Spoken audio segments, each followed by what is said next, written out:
I goofed when I drilled these pocket holes in this 2x4 rail.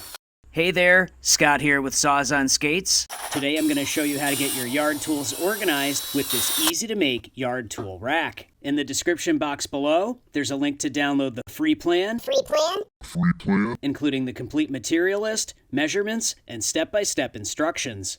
Let's grab our personal protective equipment and get started. First, I cut the pieces for the shelves. I used pieces of scrap wood as clamping cauls. Cauls protect the wood from being dented by the clamps. Moving the pieces back and forth helps to spread the glue. These pocket holes will join the shelf to the sides. Next, I cut the back. These pocket holes will join the back to the shelf and the sides. Time for a little assembly. Next, I cut the pieces for the sides. When the glue is dry, I join the shelf to the sides. Next, I cut the bottom rail.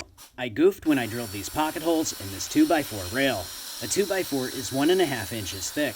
I set the jig for 1.5 inches, but this piece will be joined to the sides that are 3/4 of an inch. I should have set the jig for 3/4 of an inch, so I had to re-drill these pocket holes. Time for a little assembly. Next, I cut the upper pieces for the hangers. I used a multi-mark to lay out the locations for countersink holes. The holes in the side will join the upper part of the hanger to the lower part of the hanger. The hole in the end will attach the hanger to the rail. I used an awl to make a starting point for the drill bit. Then I drilled countersink holes at each mark. Next, I cut the lower pieces for the hangers. Time for a little assembly.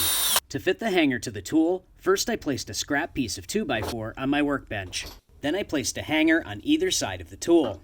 I measured the space and added an 1/8 inch to that measurement. I used those measurements to cut the pieces for the hanger connectors. These pocket holes will join the connectors to the hangers.